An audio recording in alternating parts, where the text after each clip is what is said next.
a tono con lo que decía Antares Vázquez Alatorre. Grábeme, don David. Decía Antares Vázquez Alatorre hace unos minutos aquí en Sin Censura. No se quieren dar cuenta o no se dan cuenta. Y también en los medios de comunicación hay de estos personajes que no se quieren dar cuenta o de plano están haciendo berrinche, pataleta, para recibir a los maestros Jaime Hernández y Paco Cruz como 100 años de experiencia. Al contrario, es reconocimiento, mi querido Jaime, mi querido Paco, por ahí cerca de 100 años de experiencia entre ambos. Me siento muy orgulloso de que formen parte de esta familia Sin Censura. Quiero leer lo que escribe Denise Dresser en el periódico Reforma, porque me parece alucinante que le den espacio a berrinches como este de Denise Dresser, o de plano, me parece de horror que Denise Dresser, la gran académica, no se dé cuenta en realidad lo que está pasando y que ella forma parte de lo que la gente ya no quiere en este país. Dice Denise Dresser, para formar parte del aparato propagandístico de la 4T, basta con seguir la línea discursiva del presidente. Nuevos siervos, dice. Ya pululan por todas partes, en la televisión, en los periódicos, en las redes sociales, en las entrevistas de radio, en YouTube, las plumas y las voces que protegen al poder. Hombres y mujeres dispuestos a defender cualquier abuso o justificar cualquier acto arbitrario o resignificar la erosión democrática para que parezca conquista. Van ganando espacios en medios que se alinean, van sentándose en sillas acomodaticias, van publicando en páginas que socializan la mediocridad en aras del balance.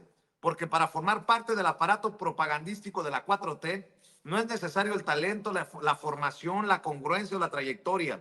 Basta con ser un siervo, basta con limpiar y pulir las palabras pronunciadas desde Palacio Nacional. Basta con repetir las mentiras manufacturadas por el oficialismo para que parezcan verdad. Basta con seguir la línea discursiva marcada por el presidente y el nutrido clan que le besa las manos. Los moneros del bienestar, las lingüistas de las mentiras sinceras, las abogadas del autoritarismo, los académicas de los datos distorsionados, los politólogos del populismo, las dramaturgas de la desdemocratización, ni siquiera podrían llamárseles intelectuales porque eso entrañaría que fueran capaces de producir un pensamiento propio.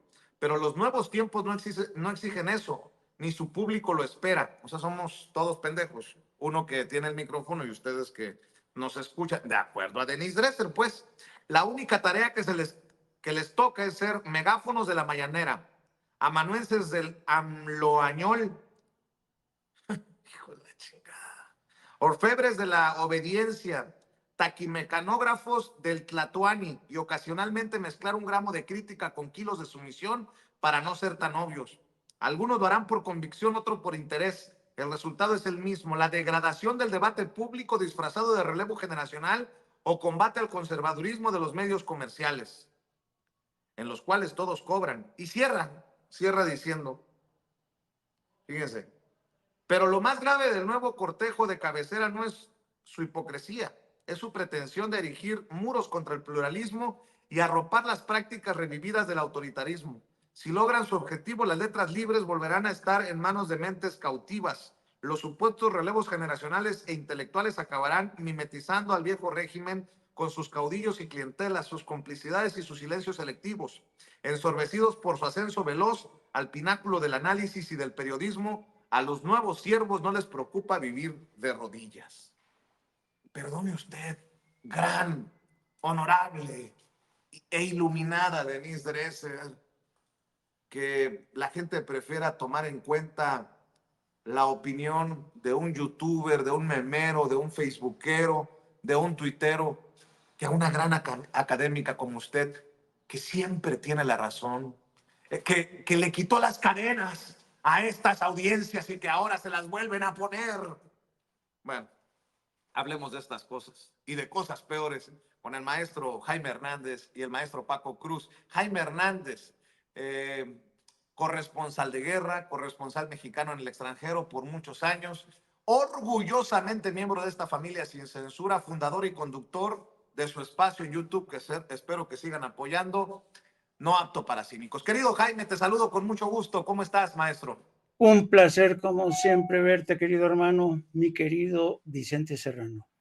¿Qué es lo que quieres? ¿Réplica o debate? ¿Debate o réplica? ¿Réplica o debate? ¿Debate o réplica?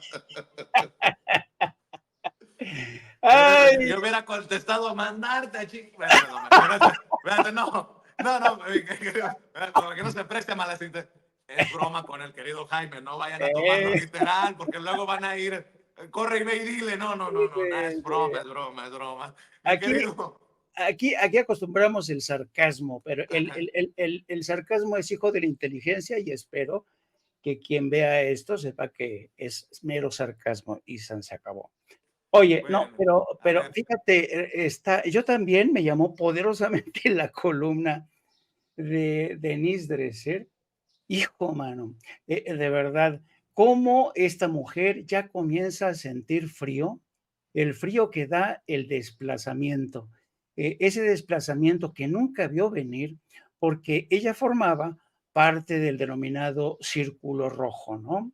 Ese círculo rojo que era el verdadero poder en algunos casos, ¿no? Son los integrantes de ese círculo rojo que se encargaban un poco de eh, tirar línea, ¿no? Decir por dónde tendrían que ir la cosa, y todos ellos al socaire de instituciones académicas prestigiosas, todo lo que decían ellos iba a misa. Y claro, cuando yo estaba leyendo a Denise Dresser, pero además un contenido que destila, sabes, destila no solamente soberbia, petulancia, sino que destila eh, desprecio por la opinión de los demás. Por lo visto a Denise Dresser no le gusta el pluralismo, no le gusta que haya gente que piense diferente que ella, y que en muchos casos tenga razón, ¿no? Encima, ¿no? Y cuando yo estaba leyéndola, terminar de leyéndola, me acordé de un libro muy bueno que escribió un periodista especializado sobre todo del área financiera que se llama Dean Starkman. Dean Starkman escribió un libro que se llama El perro que no ladró. Se refiere al perro guardián que nunca ladró cuando tendría que haber ladrado. Por ejemplo, ese perro guardián de la democracia y de la libertad de expresión que nunca ladró cuando el PAN hacía de las suyas casos de corrupción, casos empezando con los hijos de Marta Sagún, luego el caso de Felipe Calderón, donde Denise Dresser se veía muy a gusto con sus amigos del PAN, con la familia de los Calderón. Yo recuerdo que en esa época Denise Dresser no decía ni mu, nada de voz de protesta, nada de beligerancia, nada de protesta. Y además otra cosa, ¿no? Y yo creo que esto tiene que ver con los problemas, serios problemas que tiene Denise Dresser con reconocer las señas de identidad de lo que desde mi punto de vista y de mucha gente, yo creo que somos millones los que hemos apostado por el cambio y millones, es muy difícil que nos equivoquemos, por lo que significa recuperar realmente un pilar fundamental de la democracia, que es la libertad de expresión auténtica, la tolerancia a quien piensa distinto, incluida la señora Dresser, pero este lamento, es esta descalificación, este juicio ad hominem de Denise Dresser, la retrata como una académica realmente mezquina. De verdad, es de una mezquindad terrible, ¿no? Yo puedo, por un momento, pasarme de petulante, pasarme de arrogante, pues por los años que ya tengo encima, tú, el maestro Paco, podemos decir cada vez que vemos a Reina Aide participando en las mañanas diciendo, por Dios, ¿cómo es posible esto? ¿No? Y a veces sí nos pierde la arrogancia, la petulancia, pero habla, en muchos sentidos, habla esta experiencia que ha pasado por muchas cosas, ¿no? Pero Denise Dresser habla desde la arrogancia que te da y la petulancia que te da el haber estado en un círculo rojo de privilegios, ¿no? Donde no se te cuestionaba, donde se te sobaba el lomo, donde incluso te utilizaban como interlocutora de medios de comunicación, porque tú sabes que el sistema político mexicano desarrolló algo que le llamaban las cabezas parlantes. ¿Qué eran las cabezas parlantes? Las cabezas parlantes eran utilizadas lo mismo para ir a comparecer en una audiencia en el Senado de Estados Unidos. Denise Dresser fue de esos personajes. La Embajada de México, con Arturo Sarucán, trabajaba para que Denise Dresser asistiera a audiencias en el Congreso de Estados Unidos, pero también para ser la interlocutora preferida de canales de televisión como CNN. Hace poco la vi con en este programa de GPS de CNN, donde siempre tiene a los mismos interlocutores del Círculo Rojo, es decir, Jorge Castañeda, preferentemente, y Denise Dresser. Y la prensa norteamericana o estadounidense no va más allá de estas voces que siempre te van a vender lo mismo. Entonces, esta arrogancia que viene de ahí por haber sido los elegidos dentro del Círculo Rojo, te lo reflejan aquí. Ya no soportan ver medios, sobre todo las redes sociales, de sin censura. Ya, te juro, por Dios, que Denise Dresser debe estar por las noches teniendo pesadillas contigo. Perdón, es mi perro que siempre está aquí. Teniendo pesadillas contigo, Vicente, con el maestro Paco. No, Vicente Serrano, no, por favor, esos medios no. No sigas, Vicente. Te lo juro, le hace causar pesadillas a la pobre Denise Dresser, el maestro Paco también. Entonces, yo creo que este desplazamiento que sienten, ha de ser horrible después de ser las estrellas que fulguraban en el cielo del informativo, ¿no? Este desplazamiento, yo me acuerdo muchísimo, ¿te acuerdas de aquella marcha en la que asistimos con Andrés Manuel López Obrador? Que fue histórica realmente. Yo me acuerdo cuando estabas tú en la marcha, la gente sabroseándote, agarrándote por delante, por detrás, don Vicente, beso, beso. ¿Qué pasó, Jaime? ¿Qué pasó? No, fui testigo, te estaban sabroseando, cabrón. Bueno, el caso es que yo me adelanté y casi al final de la marcha, casi llegando al Zócalo, habían periodistas de esta vieja escuela, ¿no? Y me acuerdo que uno de ellos me dice, puta madre, ya, de verdad, esto está insoportable, la gente ya nada más le hace caso a estos youtuberos, pinches paleros, quién sabe qué, güey, cabrón, ¿tú cuánto tiempo has estado ahí en la tribuna? ¿Cuántos beneficios has obtenido? Tu chayo te caía puntualmente, cabrón. Y además, ¿para qué? ¿Para qué utilizabas tu espacio informativo? Pues para nada. Y están súper encorajinados, realmente sienten que se ha producido un desplazamiento de voces y por eso están realmente enrabietados. No nos aguantan. La pataleta les va a durar un buen rato. Y un último apunte. A mí realmente con esta columna, porque por ejemplo, hay que leer a Vanessa, por ejemplo, que publicó creo que el sábado o el domingo, una columna dedicada a explicar lo ocurrido en Latinos. Es decir, Reforma se vio obligada a incluir una pluma crítica como la de Vanessa, no me acuerdo ahorita el apellido, una chica muy joven, muy brillante, que explica perfectamente qué ha estado detrás de Latinos, cómo es posible que el dinero que salía del erario y llegaba a través de operaciones realizadas a través de los gobiernos de Tamaulipas, Sinaloa. Vanessa Romero Rocha, querido Jaime. Vanessa Romero Rocha, espléndida esta chica, espléndida, explicando. Entonces, cuando yo leí el artículo de Denise Dresser, yo me puse a pensar, digo, esta no ha de soportar a Vanessa, no ha de soportar que el Reforma le haya dado una columna a Vanessa, que además Vanessa es infinitamente superior en términos académicos, es una chica muy bien preparada, escribe muy bien, y yo creo que eso ha sido como la gota que derramó, porque hasta ahora Denise Dresser, pues sí, vivía de alguna manera acosada por medios a través de las redes sociales, pero el hecho de que Vanessa haya publicado ya en Reforma diciendo cosas completamente distintas de las que ocurren en el mundo de Denise Dresser, pues yo creo que ha sido la gota que derramó el vaso, y por eso la rabia, por eso la bilis que destila esta columna, que además de todo destila una deshonestidad intelectual realmente impresionante, querido Vicente. Así es, déjame saludar también al maestro Francisco Paco Cruz, más de 47 años en el periodismo.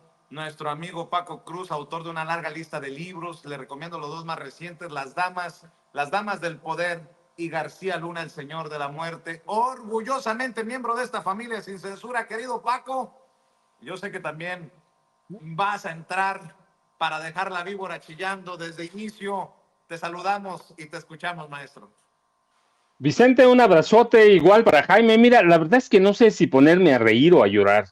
Es una mujer con una columna patética. La verdad es que destila veneno, pero Jaime tiene razón, tú tienes razón. Mira, fueron por décadas los dueños de la palabra, los dueños de la verdad. Ellos eran los mensajeros entre las élites de los poderes fácticos. Perdieron en 2018, perdieron ahora. Imagínate, ellos que se sienten dueños de la verdad, se sienten las personas más preparadas de este país, se sienten los únicos capaces de interactuar con los grandes periódicos de Estados Unidos, pero ella muestra el deterioro, y yo digo mental, no soy un médico, no soy un especialista, pero la realidad es que cuando lees esa columna, Denise Dresser muestra el deterioro mental de muchos de esos comunicadores, ella, Raimundo Riva Palacio, Carlos Loret de Mola, a Joaquín López Dóriga, el deterioro mental de una prensa que se regocijó en la desinformación, que ocultó la inseguridad por décadas, que trabajó al lado del poder, que se sintió poderosa, que se sentía de veras lo que decían antes, el cuarto poder. Imagínate, y de pronto llegan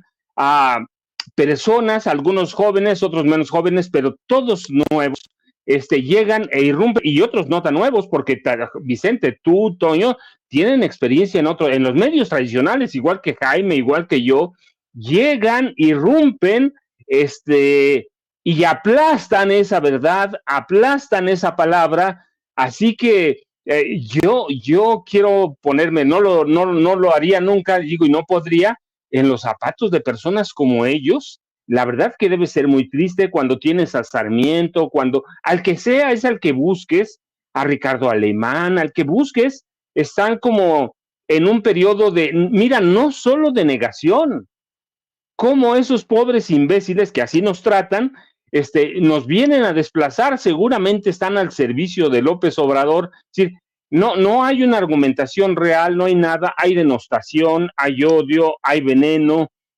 pero hay que comprenderlos, Vicente, hay que entenderlos.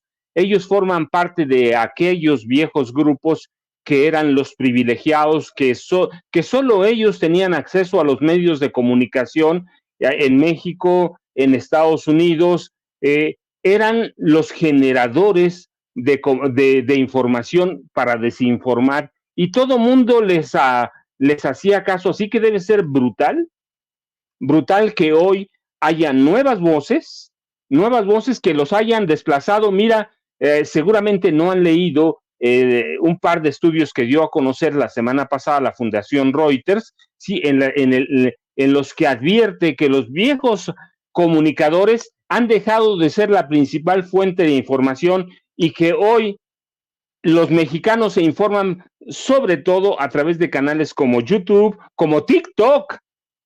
Sí, debe ser muy brutal descubrir de momento o de pronto que ya no influyes nada, que a nadie le interesa lo que piensas más que a esos que te pagan, porque además hay que entender que esos periódicos como Reforma sirven a una clase privilegiada, sobre todo a la que tiene dinero, pero mucho dinero, ¿no? Hay gente que tiene dinero, pero no, estos que sirven a los que tienen dinero, y que además tampoco ya nadie te presta atención. Así que yo entiendo que deben estar pasando como una especie de crisis mental, de crisis política, de crisis de identidad, de ser actores claves en la comunicación panista, priista, de pronto se vuelven en nada, y son eso, nada.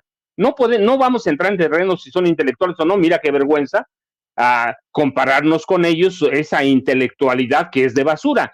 De eso lo dejamos. No, qué vergüenza compararte con ellos. Debe ser así como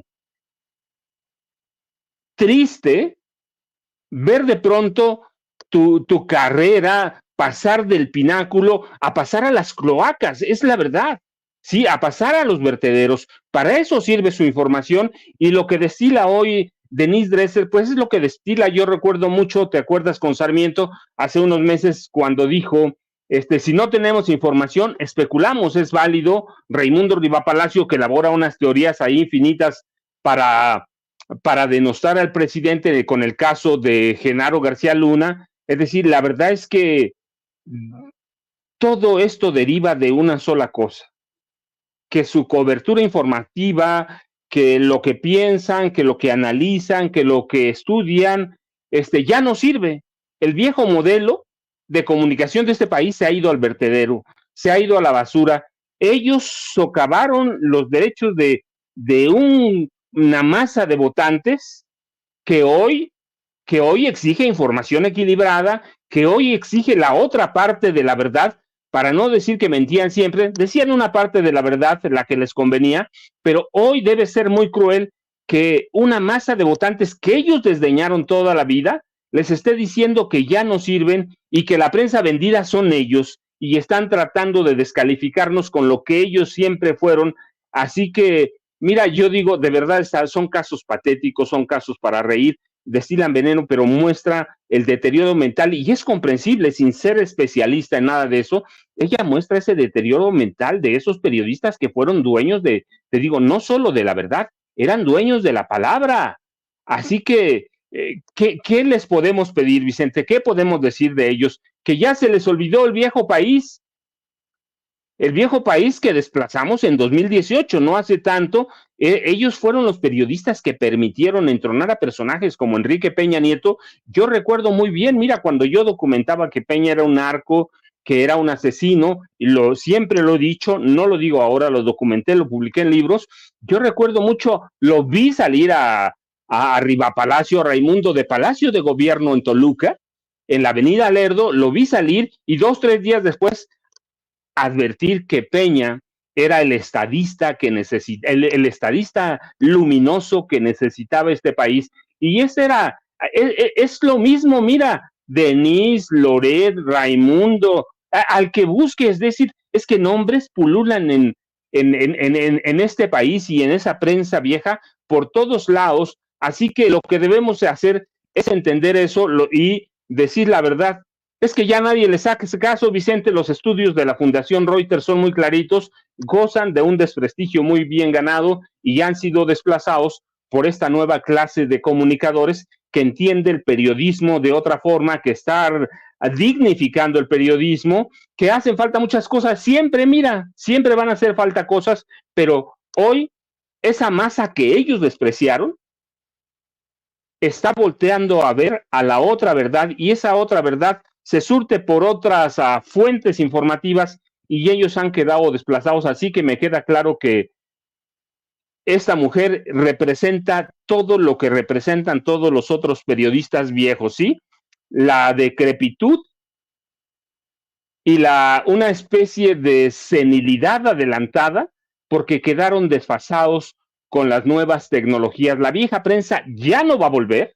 Ahí la vamos a tener, no se va a morir porque tiene muchos recursos, pero ya no va a volver. Y eso es lo que está mostrando Denise Dresser en escritos como este y otros que ha presentado, pero la verdad es que es eso, es la senilidad periodística antes de tiempo, derivado de que los aplastó una masa que no creen ellos, Vicente y Jaime.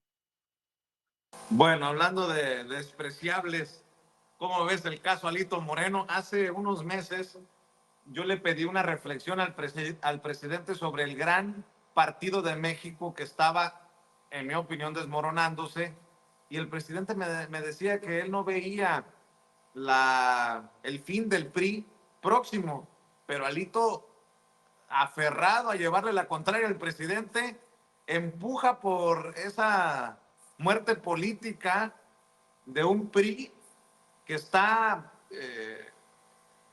en rodillas frente a Alito Moreno y sus tranzas. Querido Jaime, escucho tus opiniones sobre este PRI, el PRI de Alito Moreno, no hay de otra. Sí, yo creo que el PRI, hijo, y yo francamente, es increíble que a estas alturas del partido estemos hablando del PRI. ¿Te acuerdas de ese mini poema de Monterroso que decía, y al despertar, el PRI, digo, el dinosaurio todavía seguía ahí, ¿no? Bueno, al despertar, ese dinosaurio renqueante, moribundo, sigue ahí, ¿no? Sigue ahí dando lástima, ya sabe que se pasó su tiempo, pero además adolece ese pobre dinosaurio, adolece de tantos males. Bueno, no, no, no, no, no. Tiene más que cánceres. Parece mentira, el PRI ha sobrevivido a tantas cosas, a un cáncer, a una peste, a batallas intestinas, luchas intestinas. ¿Se acuerdan aquella época en el que el PRI convocaba a centrales sindicales, centrales campesinas, las figuras de Fidel Velázquez? Era un PRI, un partido de Estado. Y miren hasta dónde, a dónde ha quedado ese PRI, ¿no?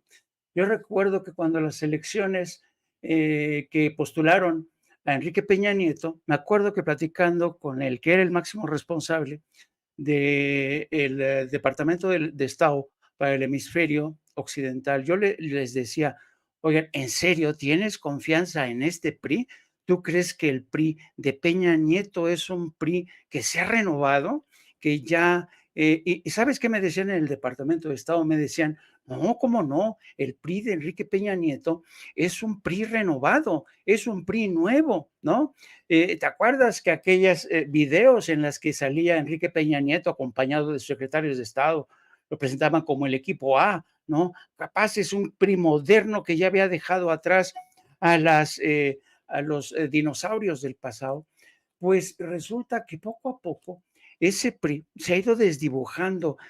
A mí, de las cosas que me sorprendieron, no me sorprendió tanto el hecho de que Alito Moreno consiguiera imponerse una vez más sobre ese grupo de incondicionales que si les son leales es por el puro business, el puro dinero, porque hay que tener en cuenta que el PRI todavía se puede repartir un presupuesto de más o menos 1,200 millones de pesos al año.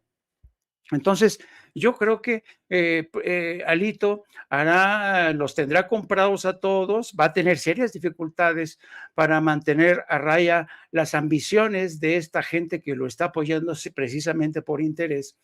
Pero una de las cosas que me llamaron la atención fue la indefinición ideológica del PRI, porque resulta ser que ayer Alito Moreno dice, tenemos que dejar atrás el neoliberalismo que nos ha hecho tanto daño, y luego saca del armario los cadáveres del partido, acusa a miembros militantes del partido de haber participado en el asesinato de Colosio, cuando eso es algo que precisamente muchísima gente ya rumoraba. El propio presidente ha hablado de la teoría del famoso segundo tirador al que fue a rescatar García Luna a Tijuana.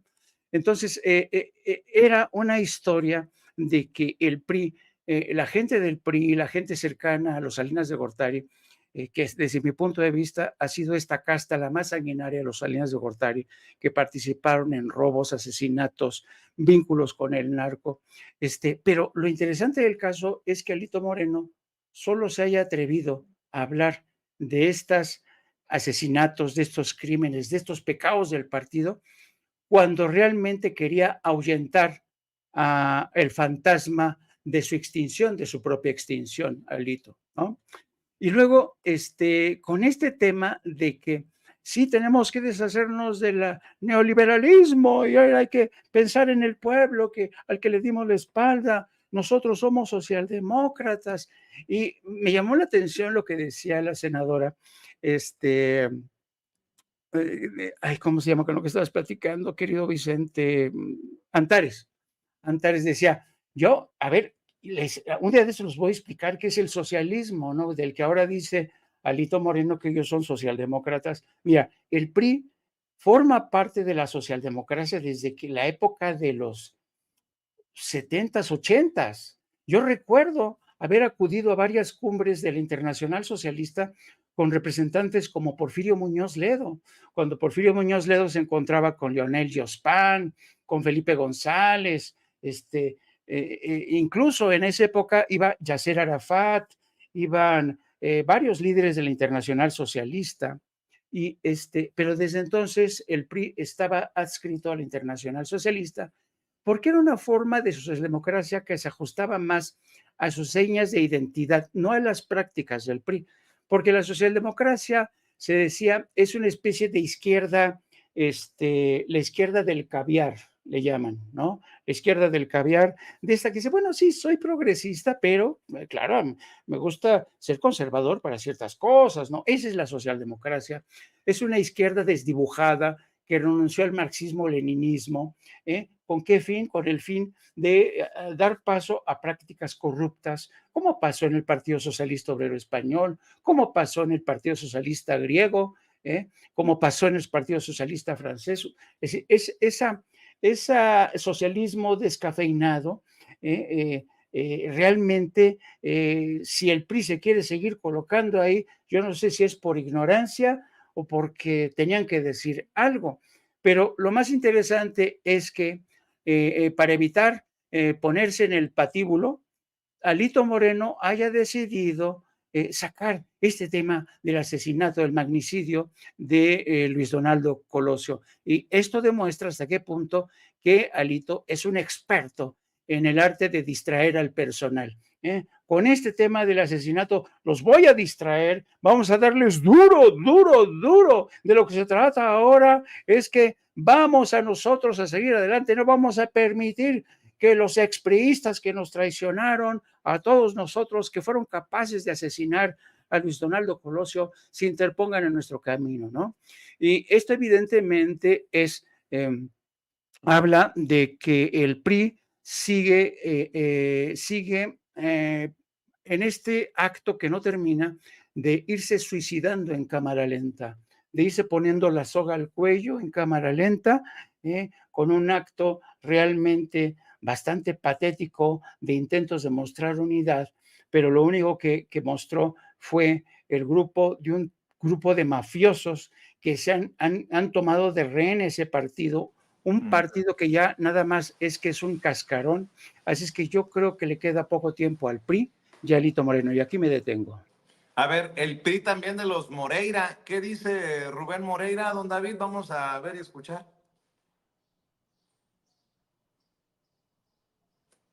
Don David.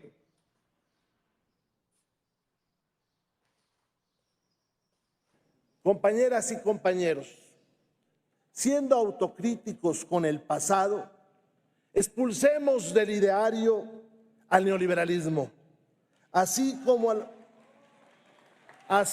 a las políticas de ese modelo, generadoras de pobreza, violencia y desigualdad social, políticas que nos distanciaron de grandes grupos de la población.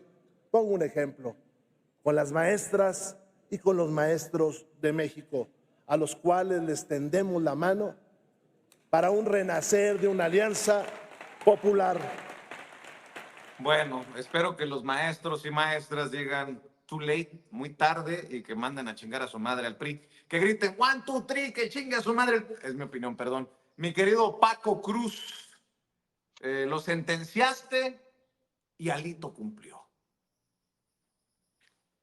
Vicente, era muy previsible, ¿no? Era un pleito de mafiosos, dijimos entonces, y en ese pleito de mafiosos ganó el mafioso y medio, que es Alejandro Moreno Cárdenas, porque le dieron tiempo de reconstruir a su manera las estructuras internas del partido, amarrar a su liderazgo vitalicio. Mira, eso ya no, ¿sí? Le dieron tiempo de amarrar un liderazgo vitalicio, es hasta el 32. La verdad es que en el 30 van a reunirse de nueva cuenta para a renovar o reformar los estatutos y darle una vigencia eterna. Yo creo que no va a llegar a tanto o a tal tiempo el PRI, pero mira, lo interesante es que hay, como dice Jaime, un intento de distraer la atención, sí, pero también hay una amenaza a los otros mafiosos. Hay una amenaza abierta a Carlos Salinas de Gortari, a Manlio Fabio Beltrones, que había intentado una rebelión o por lo menos impedir la reelección de Alito, y a Francisco Labastida Ochoa, que son tres de los monstruos mafiosos del PRI. Les está diciendo, quieren entrarle, revivimos el caso Colosio, revivimos el Pemex Gate, y ahí están involucrados los tres Beltrones en el homicidio, en el magnicidio, Luis Donaldo Colosio Murrieta, Salinas, la mano ejecutora o la mano que movía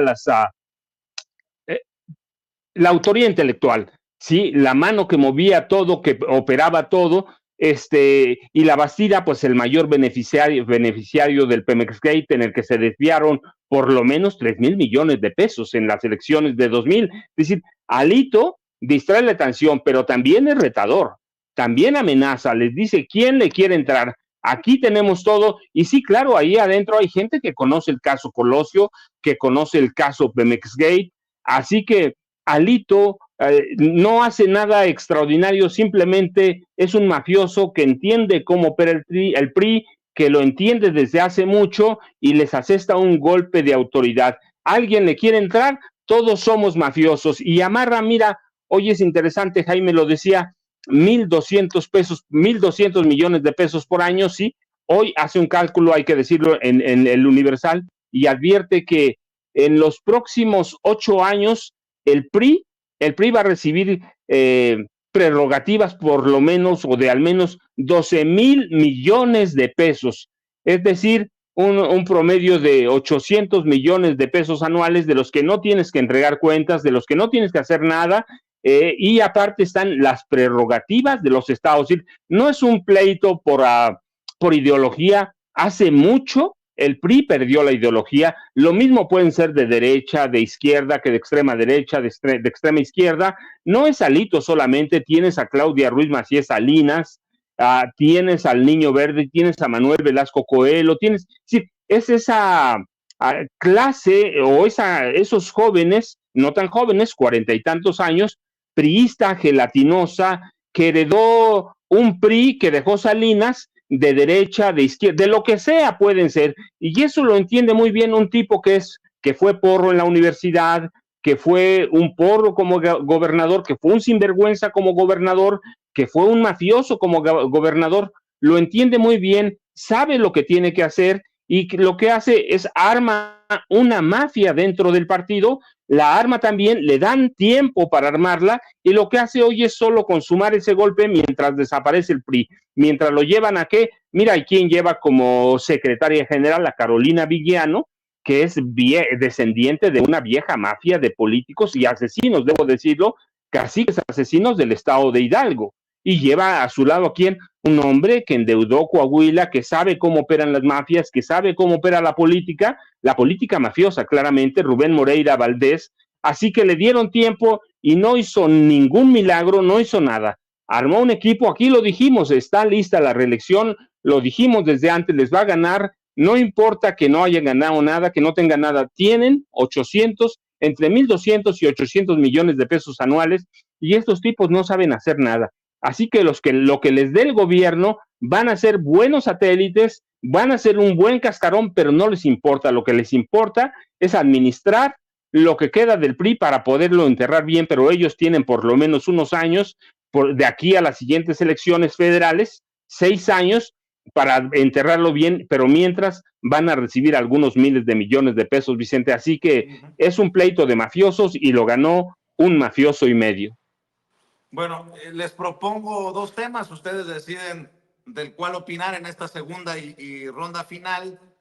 Mi querido Jaime, mi querido Paco, lo que ocurrió en Francia y en el Reino Unido, la izquierda, el laborismo, le frenan, le ponen un alto a la extrema derecha, o este esfuerzo que tengo entendido es de por lo menos 50 abogados con los que la oposición mantiene todavía esperanzas de descarrilar y hasta anular los resultados de la elección presidencial del pasado domingo 2 de junio. Hay que recordar que la doctora Claudia Sheinbaum aún no ha recibido su constancia y sigue siendo virtual presidenta electa, aunque ya muchos en el movimiento la reconozcamos como presidenta electa de México. Ahí están esos dos temas, mi querido Jaime. Hoy con el tema de la victoria de la izquierda en Francia, porque he notado que hay quien desde México ya pretende establecer una especie de analogía, un parangón entre lo que está ocurriendo en México y lo que ha ocurrido en Francia o lo que ha pasado en el Reino Unido, y las cosas no son tan simples, ¿no?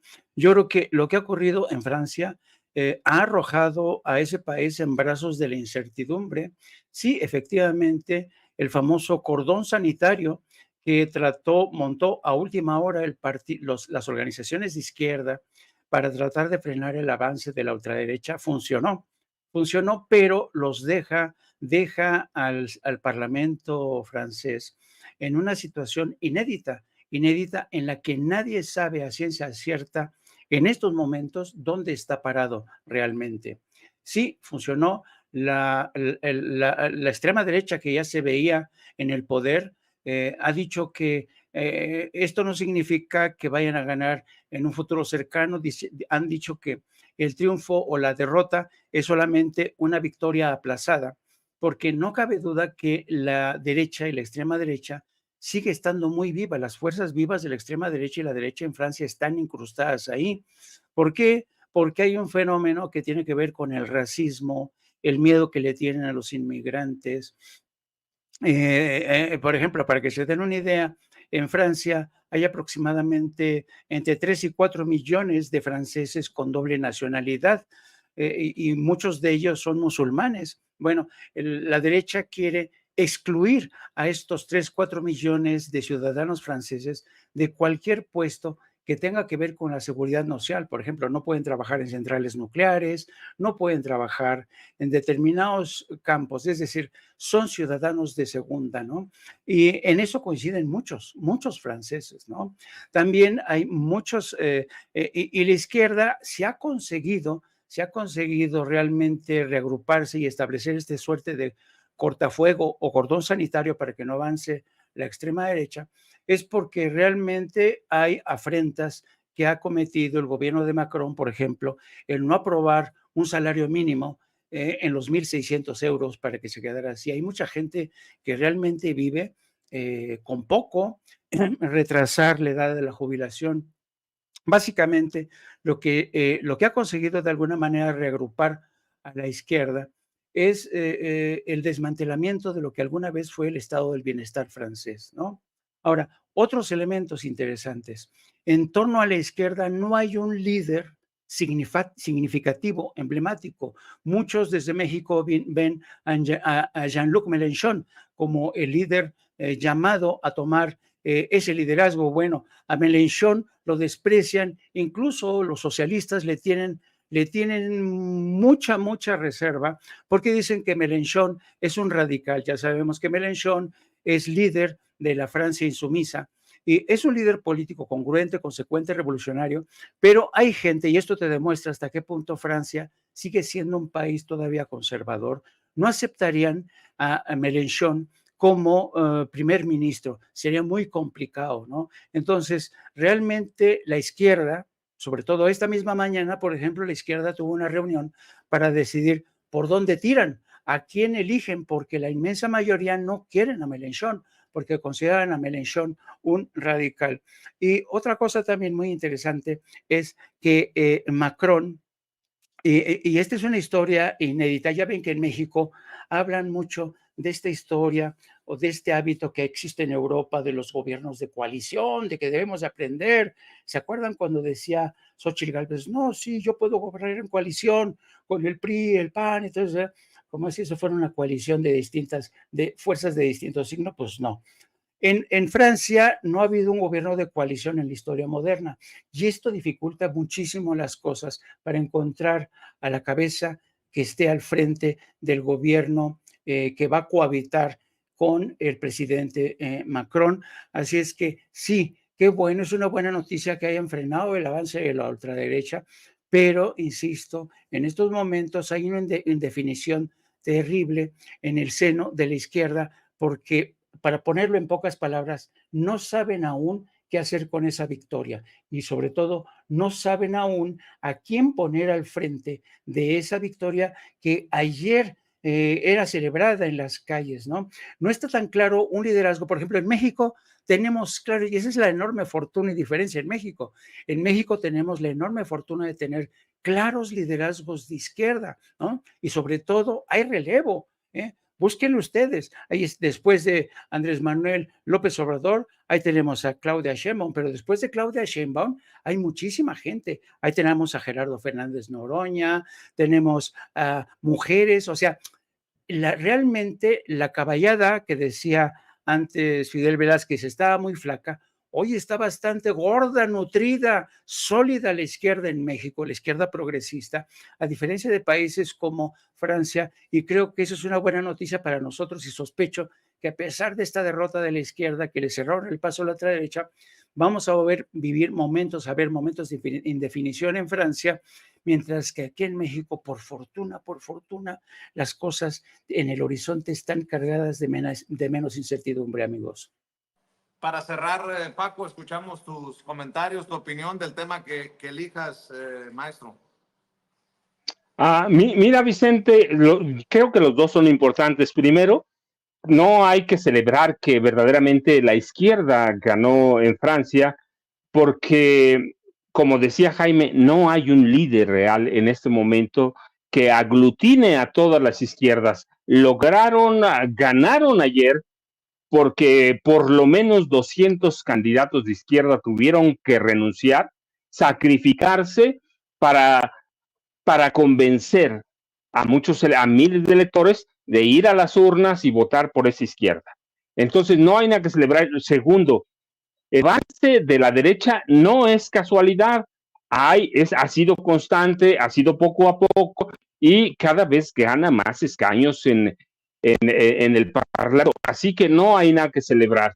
Hay que esperar a ver a que la izquierda trabaje bien y consiga o tenga un líder y tenga una camada preparando, como la hay en México. Tiene razón Jaime, y mira, y en México todavía no hay que cantar victoria, si bien es cierto que ya damos y todo mundo como presidenta electa a Claudia Sheinbaum Pardo. El sábado se presentaron una serie de recursos para impugnar las elecciones, quizá no el triunfo de Claudia, pero todavía está en duda la victoria de Morena, aplastante o tan holgada como para obtener las 2/3 partes en la Cámara de Diputados. En el Senado por lo menos presentaron 6,000 páginas con 1,500 links o enlaces con declaraciones del presidente López Obrador que pudieran influir o pudieran haber influido en el resultado electoral. Así que todavía llevamos para largo. Se supone que ellos por lo menos tienen hasta agosto, la calificación se tiene que dar hasta el 6 de septiembre, pero no hay nada seguro todavía la lucha está en el Tribunal Electoral del Poder Judicial de la Federación. Sé que el tribunal pidió ya versiones estenográficas de las conferencias del presidente con las impugnaciones de Xóchitl Gálvez, aunque no haya ido. Mira, eso no es nada para celebrarse, no fue, pero ahí está su denuncia. Ahí está lo que presentó y hoy le garantizaron una audiencia en el INE, no para lo mismo, pero para pedir información sobre cómo va a ser la calificación electoral, que le den una nueva oportunidad. Es decir, la oposición va a seguir puntillosa para tratar de frenar la calificación lo más que se pueda. ¿Para qué? Para que Morena no logre las 2/3 partes en la Cámara de Diputados y arrebatarle todavía más senadores en la Cámara Alta. Así que tenemos pleito para rato, Vicente, y hay que estar pendiente porque en una de esas nos mete un susto el Tribunal Electoral del Poder Judicial de la Federación. Vicente, Jaime, un abrazote como siempre. ¿Por qué no cerramos invitando a la audiencia a tus redes sociales, maestro? Mientras yo los invito a que busquen tus dos más recientes libros, Las Damas del Poder y García Luna, El Señor de la Muerte, querido Paco. Vicente, pues yo les mando un abrazo a ti, a Jaime, como siempre. Yo, ya sabes, @Paco Cruz Jiménez en X, antes Twitter, Francisco Cruz Jiménez en Facebook, y nos vemos mañana. Jaime, nos vemos al rato en tu programa, No Apto para Cínicos. Claro que sí, querido Paco, te mando un abrazo.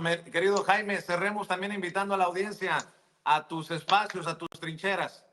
Sí, los veo, amigos, en 1 hora y 4 minutos en No Apto para Cínicos. Vamos a hablar de muchas cosas, algunas de las cuales ya hemos expuesto aquí. Les doy gracias por su apoyo. También les pido que sigan apoyando a Sin Censura, que es un canal que se ha vuelto en un canal referencia y en un canal que de alguna manera con Vicente Serrano abrió camino para muchos de nosotros. No se les olvide eso. Yo no lo olvido. Y también les pido que nos sigan a través de nuestras redes sociales, @Jaime Jurno. Vicente, te mando un abrazo fraternal, lo mismo que al maestro Paco. Querido Jaime, no respondiste. ¿Quieres debate o réplica? Te mando un abrazo, Jaime. Gracias, Paco. Un abrazo. Estamos al pendiente. Gracias, hasta luego. Cuídense. Y bueno, déjenme saludar